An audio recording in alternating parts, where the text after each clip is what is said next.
deeper than oceans. My heart is yours and you know this. I'll follow you where you're going, 'cause that's what my home is. And who is it that gives this woman away to this man? Her mother and I.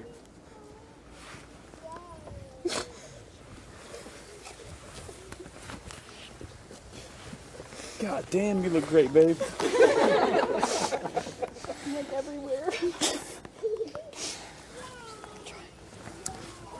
You can all sit down. Hello, everybody. Thank you all for joining us on this beautiful, breezy Saturday. We are all blessed to be able to spend today in the presence of Wyatt and Cassidy as they tie their bonds in love before us and God. My name is Father Wallace. That is what everyone calls me. Don't ruin this for me. My name is Father Wallace. I am an ordained minister through the Universal Life Church, and I've been given the honor of guiding today's ceremony for my sister and her husband-to-be. Forgive them, Father, for they know not what they have done. Webster's Dictionary defines speeches as the number one reason to look up things in Webster's Dictionary. I think I speak for everyone here when I say it'll come as no surprise that the most frequently looked up word in Webster's Dictionary is affect and effect. I don't know the difference, and I looked up that joke. While love takes its spot at number 8, I'm not cliche enough to tell everybody what the definition is. I refuse. And the truth is, if you are gathered here today, you probably understand a little bit about love. Things immediately come to mind when you hear the word. Patient, kind, all you need, what money can't buy, lifts us up where we belong, and other ballads. That's because love is palpable. You can feel it. And this will come to surprise to nobody in this room with rings on our fingers. We know the feeling well. Whenever our person is in the room, it flickers with embers. I imagine you two saw those flames dance that night on the balcony.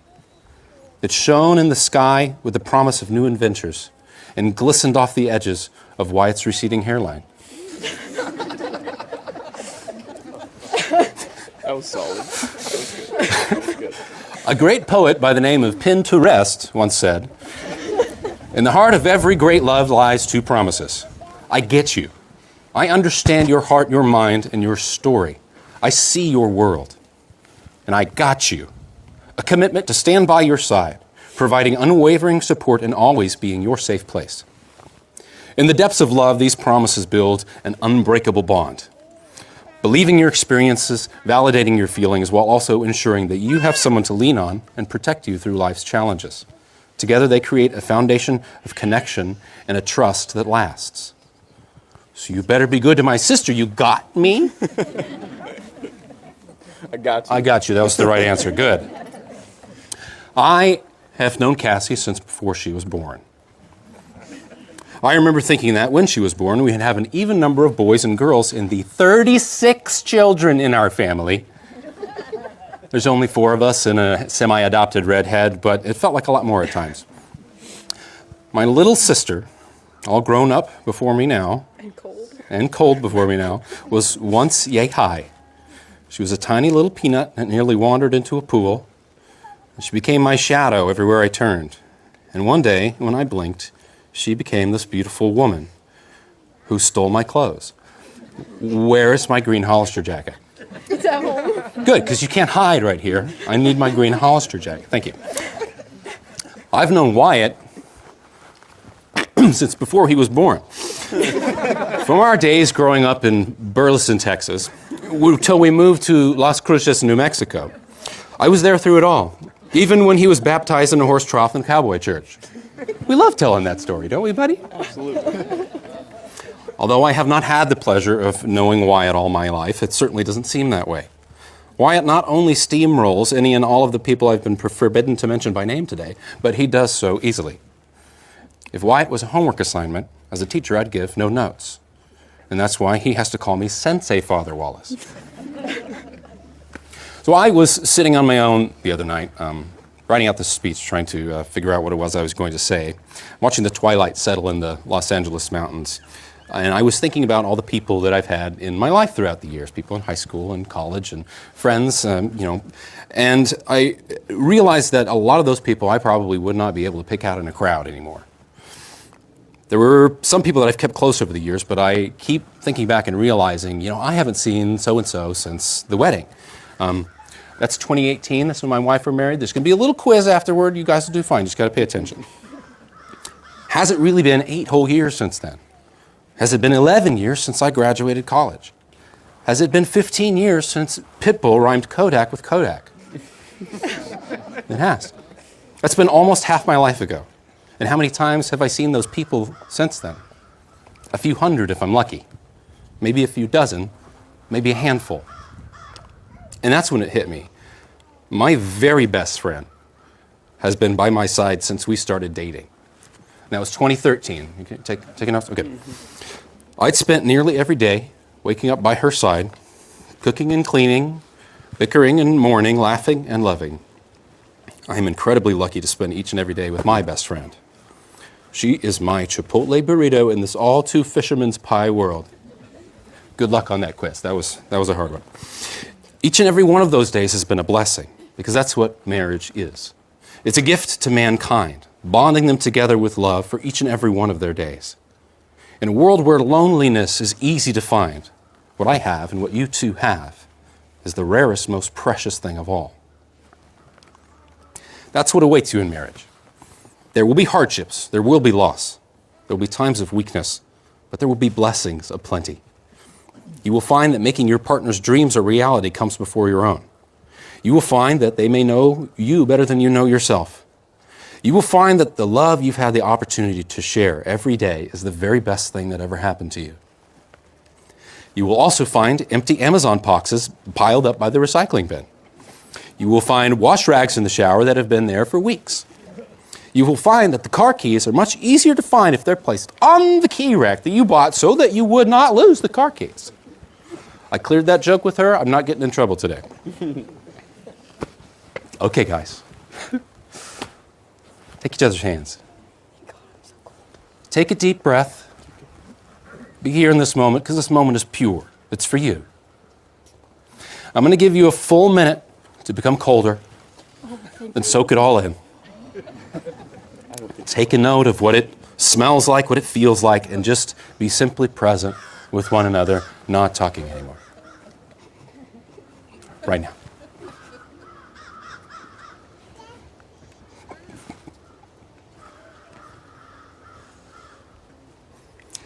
Now I'm going to invite you to turn around and look out there.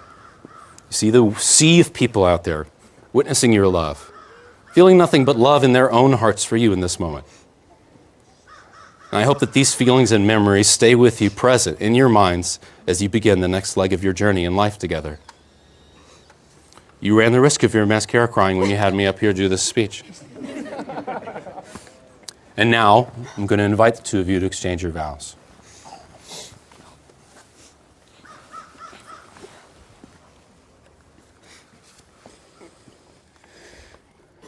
I promise you love until the end of my days, even during football season. I promise to open jars for you and pretend that you loosen them up for me. Because I do. I promise that I will cherish the crazy moments we have on date nights and laugh through the funny mishaps, like me having to get rescued from the women's restroom in the middle of a Target. I promise until death do us part, unless you become a Bears fan. I remember when we first met, and all I was thinking was how I was lost in your words, and if I was actually talking to someone I dreamt about my whole life, or if I was talking, or if the tequila was hit full effect and was like one of those movie scenes where someone's talking to a random object thinking it was a person in some crazy drunken hallucination.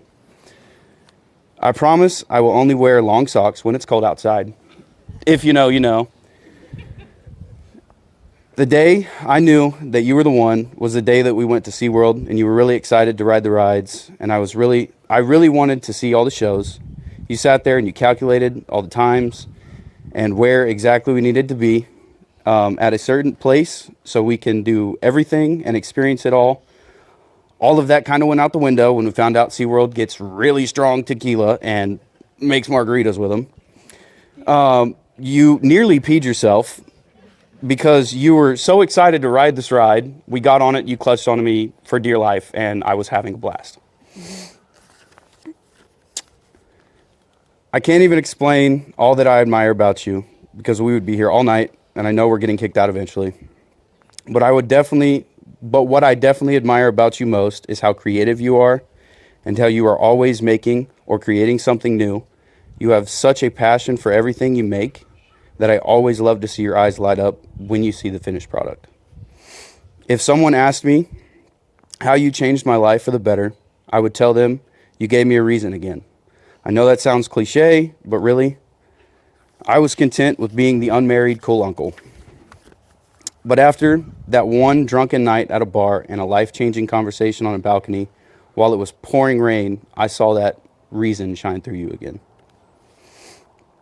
I see in our future a few kids and a couple dogs while we sit and enjoy life we have created together.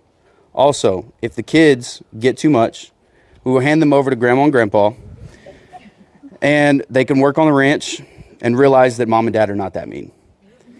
If the dogs get too much, Piper wins. Sorry, babe. Today and every day, I choose you. I'm yours in this life and every life to come.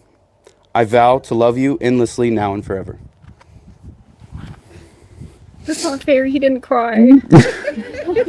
Oh.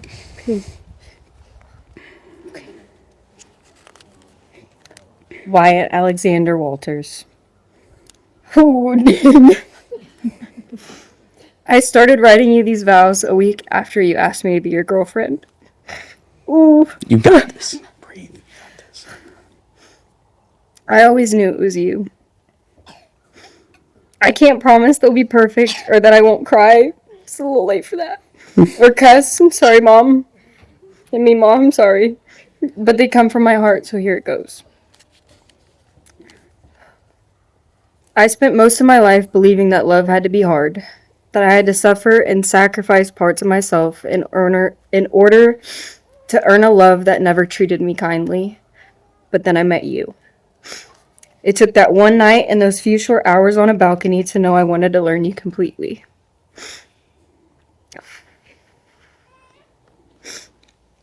It's a dramatic pause. It's fine.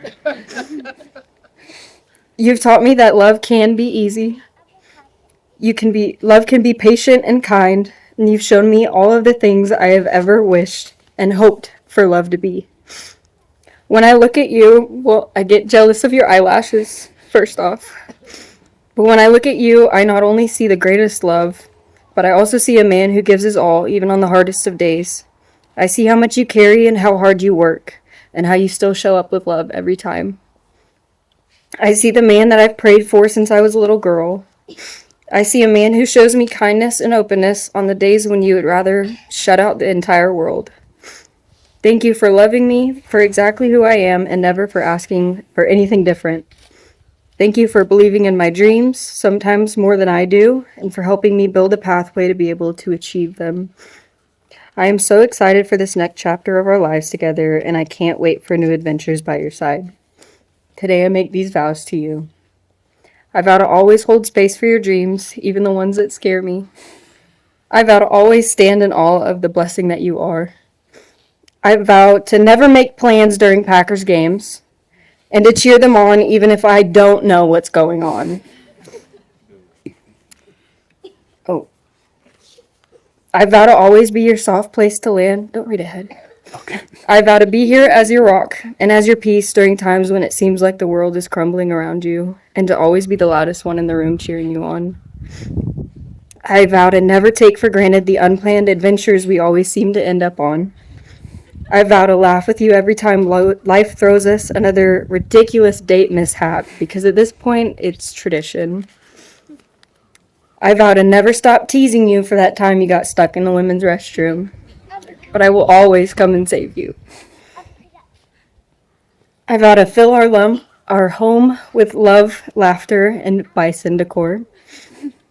I vow to never stop falling in love with the man that you are and the versions of you that you become over time. And I vow that I will always stay on that balcony with you. I love you. And I will never become a Bears fan. Good. Okay. Now, in the Wallace family, we embrace our ancestors' Scottish heritage in ways that resonate with us today. The pin that my father has, and is carrying up here, has a symbol of a thistle, which is the Scottish national flower, and the claiborne, which is William Wallace's sword. With the presentation of this pin, we Wallaces accept Wyatt into our fold as one of our own.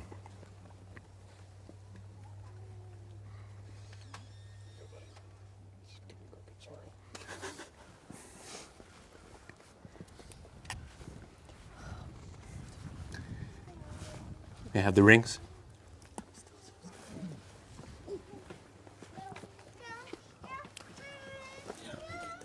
Put it on each other. Can I go back? You can have that. Thank you. This is backwards.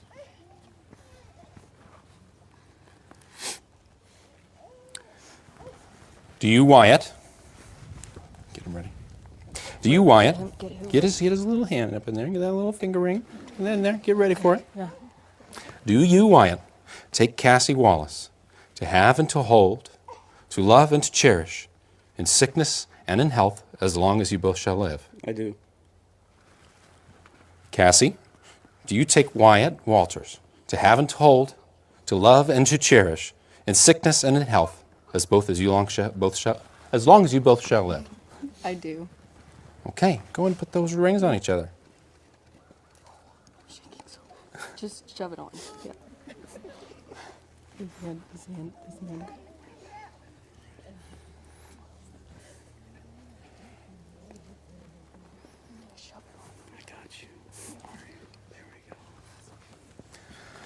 By the power vested in me in the Universal Life Church in the state of Texas, I now pronounce you man and wife. You may now kiss the bride. Yeah, there we go.